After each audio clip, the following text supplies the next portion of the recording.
Hello everyone, I am Woostask. I know you use this video to fall asleep. So before that, like the video and subscribe to the channel. Now get comfortable and relax. Narration tone, quiet, melancholy, unsettling, designed for night listening. Lena Carter's new house was almost perfect. It had the kind of charm you couldn't fake. Thick wooden beams in the ceiling, ivy curling around the mailbox, and a faint sense of cedar that clung to the walls even after the realtor's candles burned out. She'd bought it on a foreclosure deal after the previous owner vanished. No one seemed to know the full story, and she didn't ask too many questions.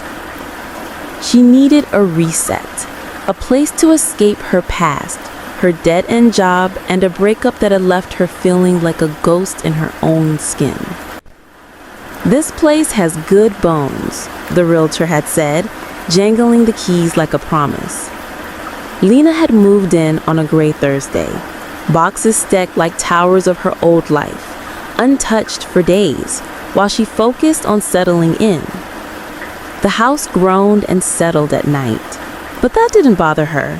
She was used to the noises of old places, creaking floorboards, air ducts sighing like forgotten voices. But what she wasn't used to was finding a door she didn't remember. It was on the second floor, just down the hall from her bedroom. She could have sworn it hadn't been there before. The door was painted the same off-white as the rest of the hallway. Same trim, same doorknob. It didn't look suspicious, not really, but it wasn't on the blueprint. And Lena had walked that hallway at least a dozen times while unpacking. Curious, she turned the knob. It opened without resistance. Inside was a narrow hallway, too narrow for comfort, like the house was growing in the wrong direction. She stepped inside. The hallway bent slightly to the left, then again to the right. Her footsteps echoed strangely, like the space was much larger than it looked.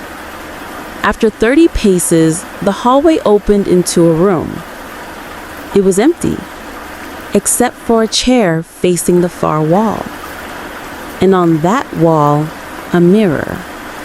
No frame, no border. Just a sheet of reflective glass embedded in the plaster like it had been grown there. She stepped closer. In the mirror, her reflection stared back, but something was off. The reflection didn't blink when she did. She backed away slowly. A chill slid down her spine like a drop of water. When she returned to the hallway and closed the door behind her, she stood there for a long time, trying to remember if she really just seen that, or if the house was playing tricks. That night, Lena didn't sleep well. She left the strange hallway door closed, but even with the blanket tugged around her shoulders and a sleep podcast playing softly on her phone, she couldn't shake the image of the mirror or the reflection that refused to blink. At 2:37 a.m., she sat up in bed, heart thudding. The sound of footsteps had echoed down the hallway outside her room. Slow, uneven, one step, pause, another. She held her breath. They stopped right outside her door. No knock, no creak, just stillness. She listened for what felt like an hour. Eventually, she dared to get up, tiptoed to the door, and pressed her ear against it. Nothing. She opened it quickly, heart hammering, and flicked on the hallway light. Empty. But the door to that impossible hallway, it was open again. She hadn't touched it. In the morning, Lena tried to shake off the fear. Maybe she hadn't closed the door properly. Maybe the draft from the cracked window in the bathroom pulled it open. She made coffee, took a hot shower, called her sister to talk about nothing at all. Then she went to work on the house, cleaning, unpacking, organizing. The kind of normal, grounded things that made a person feel sane. She was organizing books in the living room when she saw it again, the reflection. But this time, it wasn't in the hallway mirror. It was in the black screen of her TV. She could see herself, bent over the coffee table, but behind her, in the screen, someone was standing in the hallway. Tall, featureless, shadowed. She spun around. No one was there. She looked back. The reflection was gone. That evening, Lena did something she hadn't done in years. She lit every light in the house and stayed up reading an actual paperback wrapped in 2 blankets, a cup of tea nearby. She didn't go near the hallway. She didn't even look in that direction. But sometime after midnight, her book slipped from her hands and she drifted off. When she opened her eyes again, she was standing in the mirror room, barefoot, in pajamas. She didn't remember getting up, didn't remember walking down the hall, didn't remember opening the door, but she was there. The chair still sat facing the mirror. This time, the mirror was fogged, as if someone had breathed across its surface. Words were scrawled in the condensation. "Where do you end?" She turned, ran. The hallway seemed longer than before, twisting, turning, bending in ways that made no architectural sense. The lights above her flickered red, then white, then out altogether. When she finally burst into her bedroom, the hallway door slammed shut behind her, even though she hadn't touched it. Her phone buzzed. One new photo. She opened it. It was a selfie of her, asleep in bed, except she hadn't taken it. And in the background, something was crawling through the mirror. Lena didn't go to work the next day. She called in sick, though she didn't say she was being haunted by a house that grew hallways and wrote riddles in condensation. Who would believe that? Instead, she sat in the living room with her laptop, coffee growing cold beside her, and started researching. She dug into property records, historic registries, online archives. The address, 1216 Wexley Street, had no red flags, no violent history, no record of death, construction issues, or major renovations. Except one thing. The house didn't appear in any aerial photographs before 1972. In photos from 1969 and 1970, it was just a forest clearing. Then, boom, there it was in 72, fully built. But city permits said it was constructed in 1948. How could it be invisible for 20 plus years? She dug deeper, clicked through real estate transfers, old PDFs, building plans scanned in grayscale. That's when she saw the name. Thomas Renner, architect. She Googled him. Only one result. An interview in a defunct architecture magazine from 1974. My designs bend space for comfort. We deserve homes that grow with us. We deserve rooms that mirror our need. We deserve to ask, what is the final room we enter? Weird. Pretentious. But then the article ended with something darker. Thomas Renner disappeared 3 months after completing his Wexley project. Neighbors reported strange lights and rhythmic noises. Police found a maze in his basement. No body was ever found. That night, Lena didn't sleep. She stayed in the living room with every light on, eyes locked on the hallway door. She'd wedged a chair under the doorknob, duct-taped the seams, even stacked furniture against it. At 12:03 a.m., the hallway was open again. Clean. Empty. Calling. She blinked, and the barricade was gone, like it had never been there. She could hear it now. A deep, rhythmic thumping, like a heartbeat, coming from behind the mirror. She stepped inside one more time. The hallway stretched further than before, much further. The walls pulsed. Every light fixture flickered in sync with that sound. Then she reached a new door, painted black. It opened by itself. Inside was another mirror, this one larger, wrapped in copper filigree. Symbols carved on the edges, ancient, ritualistic. In front of the mirror stood a woman. Her. Only older, thinner, eyes sunken in. The older Lena raised her hand, pressed it to the glass. Her lips moved, but no sound came. Then the lights died. When Lena woke, she was outside, in the woods behind her house. It was dawn. Her feet were muddy. Her fingers were scraped. A single word was scratched into her arm. Lena did not run. Not yet. Instead, she did something worse. She went back inside.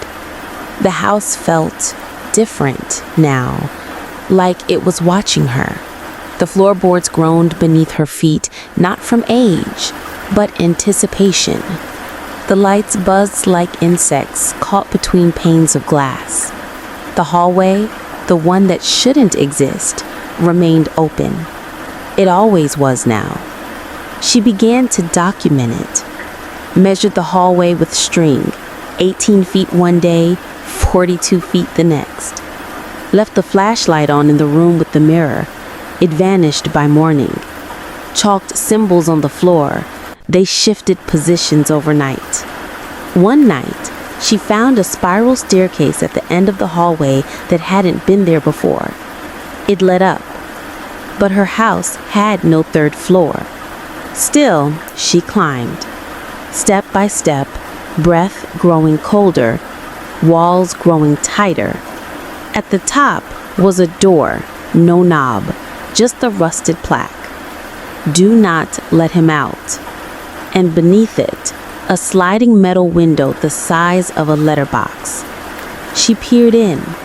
Inside sat a man, thin, barely alive, skin like paper, eyes like dark marbles floating in milk.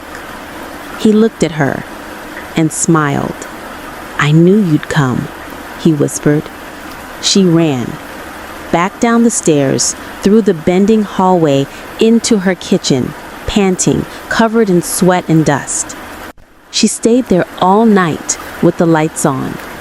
The sound of scratching echoed through the vents.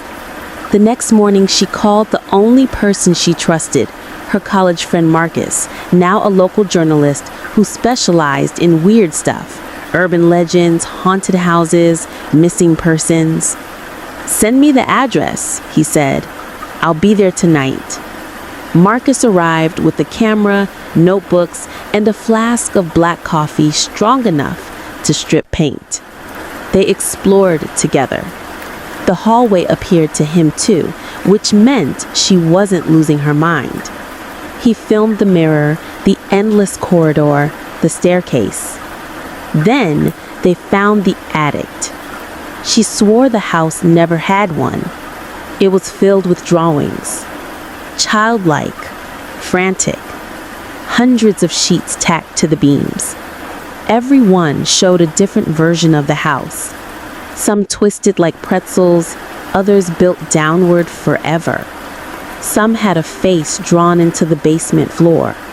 In the middle of the attic was a dollhouse, a replica of her home, and inside it was a moving figure, a little paper cutout of her, walking down the hallway in real time. "Lena," Marcus whispered, "this isn't a haunting, it's a trap." "What kind?" He hesitated. "A living one." Lena didn't sleep again. Neither did Marcus. After what they saw in the attic, the dollhouse with the moving paper version of her, something in the air had shifted. The house felt aware. Not just haunted, not just cursed. Conscious. The hallway that should not exist was now always open, always pulsing with that rhythmic heartbeat hum. It smelled faintly of rain and metal, like an underground train station that went nowhere. Marcus was the one who said it first. "We need to go through the mirror." That night, just after midnight, they returned to the mirror room. The hallway had warped again. It was longer, narrower. The lights above them flickered like they were submerged in water. When they entered the room, the mirror had changed. It wasn't a rectangle anymore. It had grown taller, the top arched like a cathedral window. The surface rippled subtly, as if a deep wind moved behind it. Marcus took out his camcorder and filmed it. Then he pulled out a piece of broken mirror, one they'd taken from the attic, and held it to the surface. A spark leapt between the shards. The mirror began to pulse. Words bloomed across the glass, spelled out in condensation that formed in slow, crawling letters. "Only those who are forgotten may enter." Lena stepped forward. "Do you think it means us?" she whispered. Marcus shook his head slowly. "I think it means we have to leave everything behind." Before Lena could second-guess it, she stepped forward, and the mirror let her through. Inside the mirror wasn't darkness. It was white, blinding. For a moment, Lena couldn't see anything. Then the light dimmed, and shapes began to form. Rooms, endless rooms, stacked on top of each other, shifting sideways, floating in space like chunks of a house that had exploded and never landed. Each room had furniture, windows. Some had moving things inside, shadows of people walking in loops. Others sat empty, doors creaking slowly open and shut, like breaths. It was like someone had disassembled every possible house and tossed the pieces into a void, then tried to reassemble them without instructions. Marcus floated beside her. "What is this place?" Lena turned in the air. There was no floor, no gravity, just directionless momentum. "I think this is the house's memory." They floated closer to one of the rooms, a child's bedroom. Blue wallpaper, stars on the ceiling, a nightlight flickering in the corner. Inside the bed, something was crying. Not a child, something else. Its face flickered like static. Its voice scratched inside her skull. "I dream of walls that never close. I dream of beds that never warm. I dream because she cannot." Lena recoiled. Marcus grabbed her hand. "We keep moving." They passed through dozens of rooms. A living room filled with whispering televisions. A bathroom with water running upward from drain to faucet. A nursery with identical cribs, each one shaking gently, even though none of them had anything inside. Finally, they reached a spiral staircase made of mirrors. At the top sat a door, and on the door, a nameplate. Thomas Renner. The mirrored staircase groaned with each step. It didn't reflect them, not correctly. Lena and Marcus's movements trailed behind them like slow shadows, delayed by a second or two, like the house was trying to remember what they were. At the top, the door labeled Thomas Renner looked ancient. The nameplate was cracked down the center, no handle, just a keyhole that pulsed faintly with light. "I don't have a key," Lena whispered. Marcus reached into his pocket and pulled out something unexpected, a jagged shard of mirror, worn down like it had been turned into a tool. "I think this is it," he said. He pressed the shard into the keyhole. It fit perfectly. The door opened with a sound like breathing in reverse. Inside was a room that didn't make sense. It was an office, but it felt wrong. The desk was sideways, the floor curved like a bowl, bookshelves stretched upward and downward at the same time. Papers fluttered without wind. And behind the desk, seated in an old leather chair, was Thomas Renner. Or what was left of him.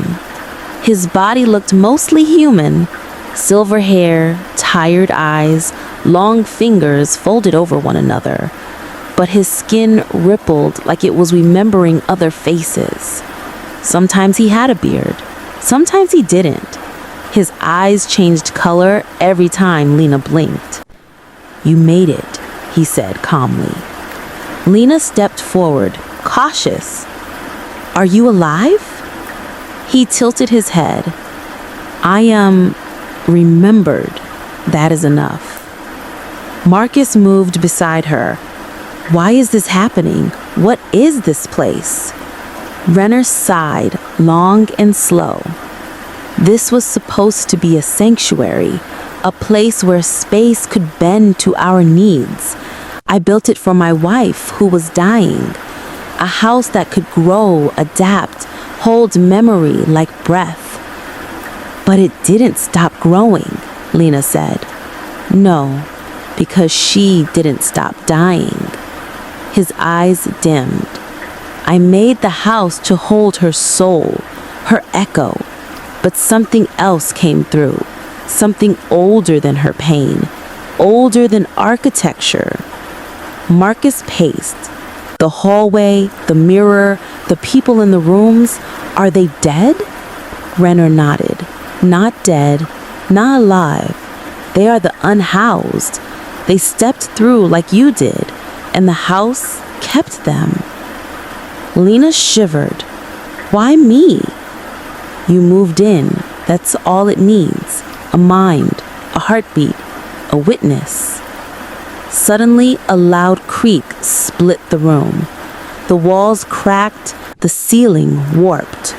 Renner stood quickly. "It knows you're here. You brought memory into a place that survives by forgetting." He grabbed Lena's wrist and pressed something into her palm, a brass key with a spiral on its bow. "This unlocks the center, the room that ends all rooms." "What do we do when we find it?" she asked. "You choose, to end it or to stay." And then, like light breaking through water, he vanished. Gone. The office collapsed inward. Mirrors cracked. The ceiling warped.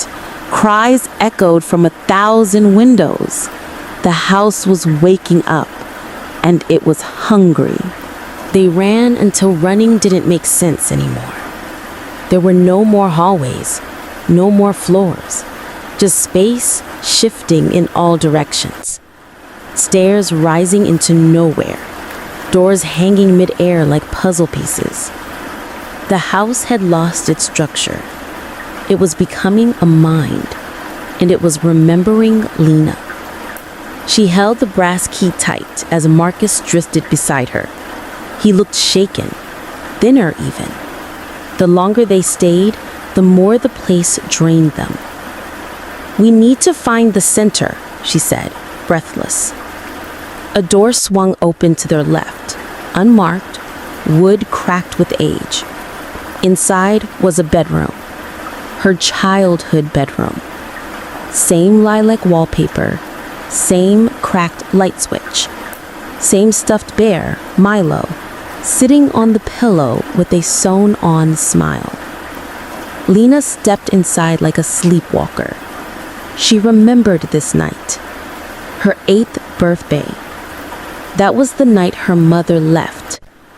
She turned toward the hallway in the memory room, and there she was, her mother, standing at the threshold, coat zipped, keys in hand, tears on her cheeks.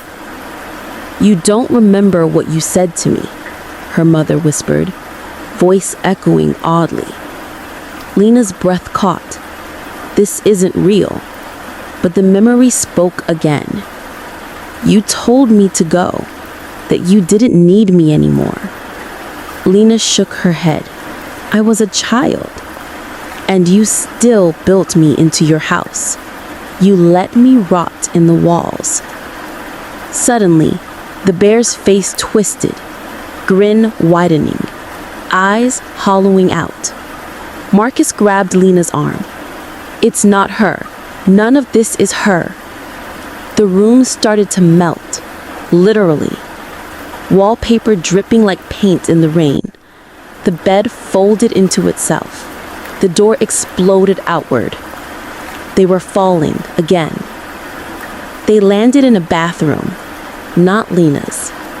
Marcus looked around dazed. "This is mine," he whispered.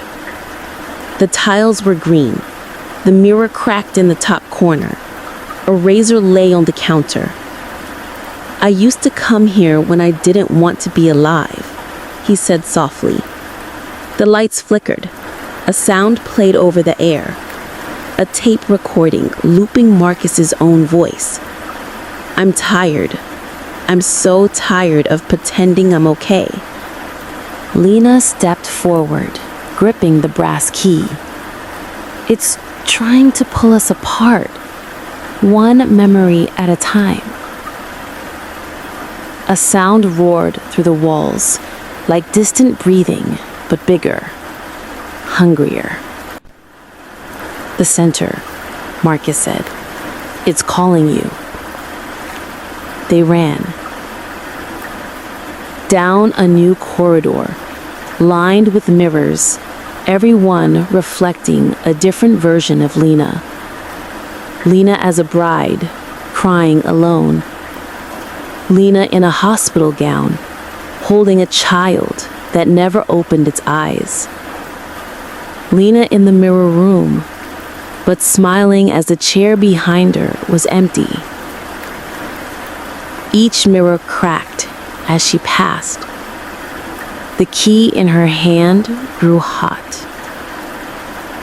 At the end of the hall was a single door, round, silver, old. It opened with a soft click, and beyond it was nothing. Just a chair and a mirror and a second chair. The room was silent. The mirror walls reflected infinite copies of Lena, all frozen, staring at the two chairs in the center of the circular space. One chair was empty. The other held another version of Lena. This one looked hollow, worn down, her skin pale like Lena stepped forward, the brass key still clutched in her hand. Carry it? The mirror Lena blinked once. The house grows from memory, regrets, sorrow. Every step you take through grief leaves footprints that walls can follow. Marcus hovered just inside the doorway. He looked terrified. He didn't belong in this room. Lena knew that now. This room was hers. Mirror Lena stood. Behind her, the mirrors began to shift, becoming scenes instead of reflections. Every mistake, every lie, every time she said, "I'm fine," when she wasn't. Every moment she pushed someone away. She saw herself leaving her father's funeral early. She saw herself ignoring Marcus's messages for months. She saw herself 5 years ago sitting in her car outside a hospital and never going in. The mirror Lena smiled softly. You tried to forget, but the house remembered for you. Lena stepped forward. Her body felt heavy. The key pulsed in her palm like a second heartbeat. What happens if I stay? The mirror's tone never changed. You become the next architect. The house must be held by someone. Marcus grabbed her shoulder. No, there has to be another way. Lena looked at him. If I destroy the center, what happens? The house unbuilds. All the memories it swallowed, all the souls it holds, they go free. But so do the doors, the wrong ones. Behind her, one mirror cracked. A long black hand reached through, then another. They were coming. The ones the architect had kept out for decades.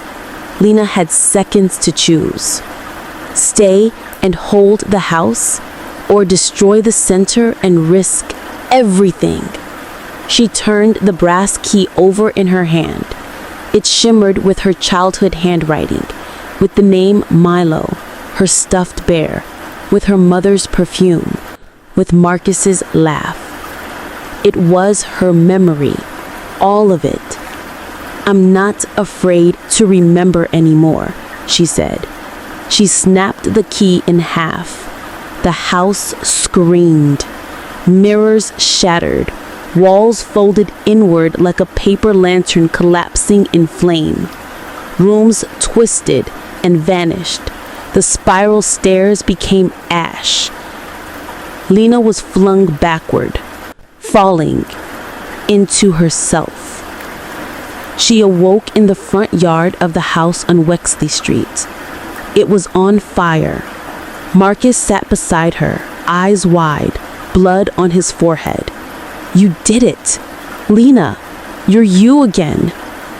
Behind them, the burning house made no sound, no cries, no breath, just flame.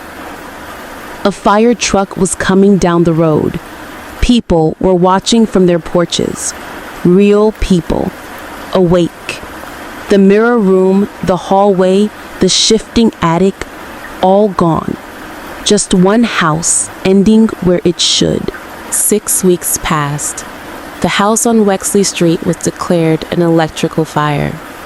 No survivors were expected, so when Lena and Marcus were found alive, dazed but unharmed, people called it a miracle. The truth never made it into the reports.